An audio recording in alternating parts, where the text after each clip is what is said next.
Pakistan navy ने बहरिया की दिफाई कुव्वत में भारत को पीछे छोड़ दिया है। एयर इंडिपेंडेंट प्रोपल्शन सिस्टम ये वो टेक्नोलॉजी है जिसको पाने का प्रयास भारत सालों से कर रहा है, पर अभी तक भारत को ये टेक्नोलॉजी मिली नहीं है।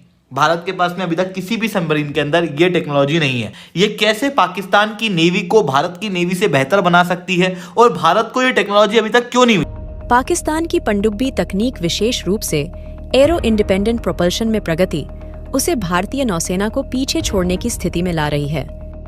पाकिस्तान नौसेना अब चीनी निर्मित हैंगर क्लास पनडुब्बियों को अपने बेड़े में शामिल करने की तैयारी कर रही है, जिससे क्षेत्रीय समुद्री संतुलन पर महत्वपूर्ण प्रभाव पड़ेगा। भारतीय बहरिया के चीफ ने पाकिस्तान नेवी की कुव्वत का एतराफ करते हुए इसे हैरत अंगेज तरक्की करार दिया। भारतीय दिफाई तज्जिया निगार भी पाकिस्तानी बहरिया की भारत के मुकाबले में गैर मामूली सबकत का खुलेआम एतराफ करने लगे। टोटल लगभग 18 सबमरीन भारत के पास में है। वहीं दूसरी तरफ भारत के दुश्मन जैसे पाकिस्तान के पास में 8 सबमरीन है, पर ये 8 और चाइना से खरीदने वाला है। दूसरी तरफ चाइना के पास में 66 सबमरीन हैं।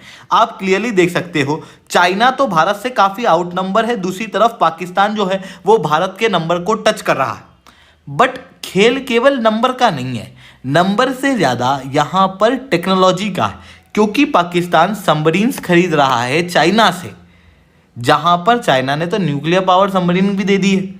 और दूसरी तरफ इन्होंने ये भी कहा है कि अब हम एयर इंडिपेंडेंट प्रोपल्शन सिस्टम भी देंगे, जो कि ऑलरेडी पाकिस्तान के पास में अवेलेबल भी है।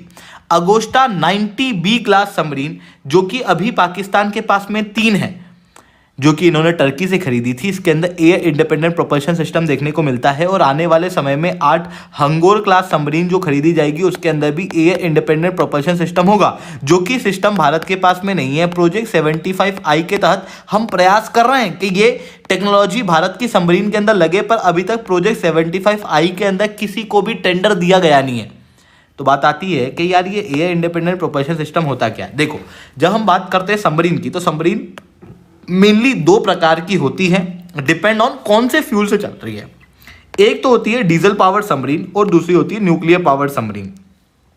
डीजल पावर सबमरीन के अंदर क्या होता है, सबमरीन के अंदर डीजल डलता है और डीजल को जलाने के लिए क्या चाहिए, ऑक्सीजन। क्योंकि सबमरीन पानी के अंदर है, वहां पे इतना ऑक्सीजन मिलेगा नहीं। इस कारण से बार बार सबमरीन का जो ऊपर वाला ऐसा सा मुंह होता है ना, ये मुंह, इसको बाहर निकालना पड़ता है ताकि ऑक्सीजन सबमरीन अंदर ले और डीजल जले।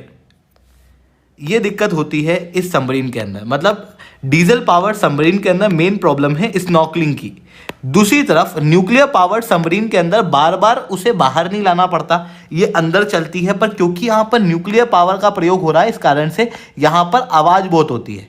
इस कारण से पानी के अंदर सबमरीन होने के बावजूद भी इस प्रकार की सबमरीन आसानी से दुश्मन पकड़ पाते हैं, डीजल पावर्ड सबमरीन को स्नॉर्कलिंग की मदद से और न्यूक्लियर पावर्ड सबमरीन को उसके साउंड की वजह से।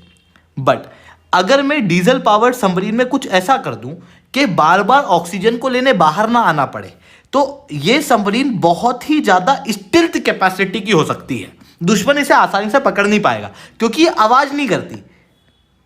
तो फिर क्या किया जाए, इसके अंदर एक ऐसा प्रोपल्शन सिस्टम लगाया जाए जो बिना हवा के चले, मतलब एयर इंडिपेंडेंट प्रोपल्शन सिस्टम लगा दो, ताकि डीजल जो जले उसके अंदर आपको बार बार ऑक्सीजन लेने बाहर ना आना पड़े, डीजल बिना ऑक्सीजन के भी जल सके। इसी प्रकार की चीज को हम कहते हैं एयर इंडिपेंडेंट प्रोपल्शन सिस्टम, जो कि पाकिस्तान के पास में ऑलरेडी 3 सबमरीन में था और अभी चाइना के द्वारा हंगोर क्लास सबमरीन दी जा रही है, जिसके लिए 2015 के अंदर पाकिस्तान ने चाइना से एग्रीमेंट किया था लगभग 8 सबमरीन को लेके। ये सबमरीन चाइना की ही युआन क्लास सबमरीन का अपग्रेडेड वर्जन है, बस थोड़ा ही डिजाइन के अंदर चेंज किया गया है। जैसे जो चाइना की युआन क्लास S-26 सबमरीन है, उसका ओवरऑल वेट 2550 टन देखने को मिलता है। दूसरी तरफ जो चाइना पाकिस्तान को हंगोर क्लास सबमरीन दे रहा है, ये 2800 टन की है। अदरवाइज पेलोड कैपेसिटी वगैरह सब सेम है। अंतर जो मेन आता है वो आता है इंजन का। चाइना ने जो इंजन प्रयोग किया है अपनी S-26 सबमरीन के अंदर, वो जर्मन इंजन है, जो कि जर्मनी ने एक्सपोर्ट करने से मना किया है।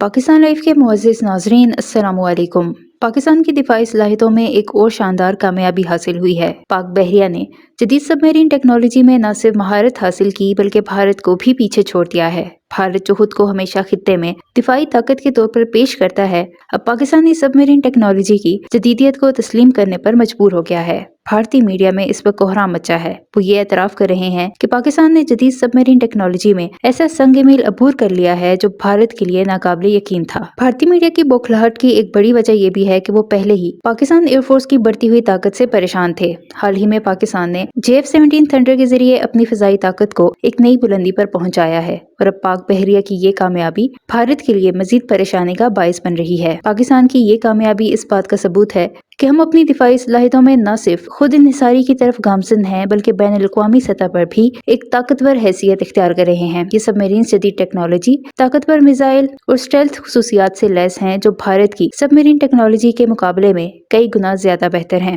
दूसरी तरफ भारत अरबों डॉलर खर्च करने के बावजूद दिफाई मैदान में पाकिस्तान से पीछे नजर आ रहा है। भारतीय मीडिया और हुकूमती माहिरीन बार बार अपने इदारों की नाकामी को छुपाने की कोशिश करते हैं, लेकिन जमीनी हकायक कुछ और ही कहानी बयान कर रहे हैं। ये हकीकत अब वाज़ेह हो गई है कि पाकिस्तान, चाहे वो एयरफोर्स हो, नेवी हो या आर्मी, अपनी सलाहियतों में रोज बरोज इजाफा कर रहा है। ये कामयाबियां सिर्फ पाकिस्तान की दिफाई ताकत को नहीं बढ़ा रही, बल्कि पूरी दुनिया को ये पैगाम दे रही हैं कि पाकिस्तान किसी भी खतरे से निपटने के लिए तैयार है। इस हवाले से भारतीय मीडिया का क्या कहना है, इस वीडियो में देखें। वीडियो में आगे बढ़ने से पहले हमारे चैनल पाकिस्तान लाइव को सब्सक्राइब जरूर करें ताकि आने वाली वीडियो अपडेट से आगाह रहें। मतलब जब जर्मनी ने ये इंजन चाइना को दिया था तो उन्होंने साफ कहा था कि इस इंजन को आप किसी और कंट्री को एक्सपोर्ट नहीं करोगे, इवन पाकिस्तान को भी नहीं।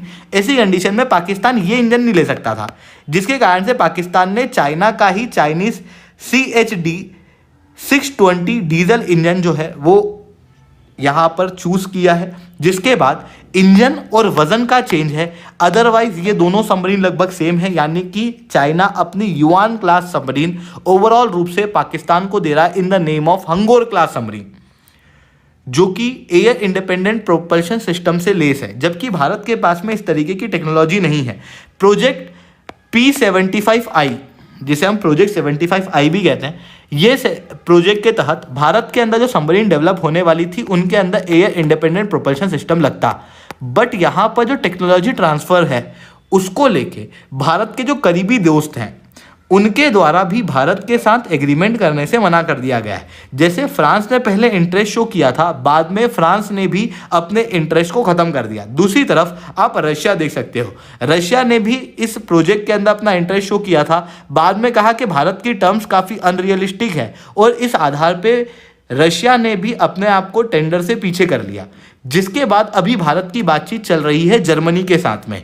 जर्मनी के साथ में भारत की बातचीत चल तो रही है, बट यहाँ पर इशू ये है कि जर्मनी ने फील्ड विजिट कर लिया, सब कुछ देख लिया है, सारी चीज़ फाइनल है, पर अभी तक इस सबमरीन की डील की फाइनल घोषणा नहीं हुई है। जिसके बाद अगर अभी इसकी घोषणा हम करते भी हैं तो अगले 10 से 15 साल के अंदर हम लोगों को ये सबमरीन प्राप्त होना शुरू होगी। ऐसी कंडीशन में हम पाकिस्तान और चाइना से काफ़ी ज़्यादा पीछे हो जाएंगे।